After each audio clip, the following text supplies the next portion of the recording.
मैं तो इस बात का बहुत विरोधी हूं कि मुसलमान बहैसियत मुस्लिम के अपना कोई पॉलिटिकल लीडर बनाए।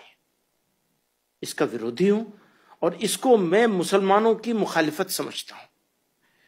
मैं उनको बहुत अच्छा आदमी मानता हूं असदुद्दीन ओवैसी साहब को, लेकिन यहां पर मैं उनसे बिल्कुल डिसएग्री करता हूं कि वो मुसलमानों के इंडियन मुस्लिम्स के पॉलिटिकल लीडर बनने की कोशिश कर रहे हैं। इसको हम कामयाब होने नहीं देंगे किसी कीमत पर, बिल्कुल नहीं होने देंगे। आप हैदराबाद के पॉलिटिकल लीडर बन जाइए, वो ठीक है। मुझे वहां तक भी मंजूर है कि वो आंध्रा और तेलंगाना के बन जाए, इससे आगे नहीं जाना चाहिए। महाराष्ट्र में नहीं आना चाहिए, बिल्कुल नहीं आना चाहिए।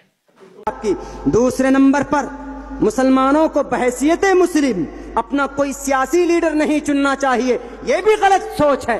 हिंदुस्तान एक आजाद मुल्क है। लीडर साहब, जनरल सेक्रेटरी साहब, कोई भी यहाँ पर अपना सियासी लीडर चुन सकता है। हिंदू मुसलमान को चुन सकता है, मुसलमान हिंदू को चुन सकता है। आपको कहने का अधिकार नहीं है कि हम किसी को महाराष्ट्र की सरजमीन पर उनकी जमात को हम फैलने नहीं देंगे। आपकी जुबान से ये बात शोभा नहीं देता। उनका इशारा मैं साफ लफ्जों में नाम लेता हूं। हमारी शरीयत को बचाने का काम सीना तान कर पार्लियामेंट के अंदर अगर कोई खड़ा था तो वो मजलिस इत्तेहादुल मुस्लिमीन का वो लीडर असदुद्दीन अवैसी था।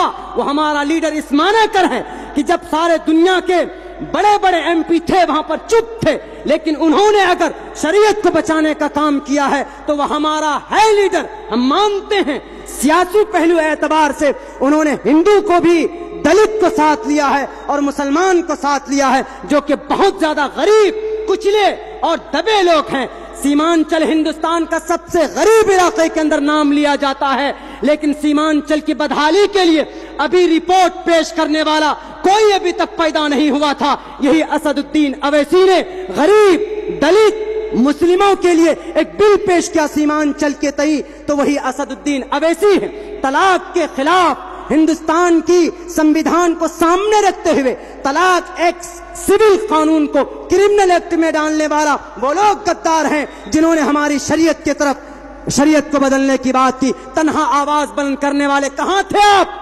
कहां थे?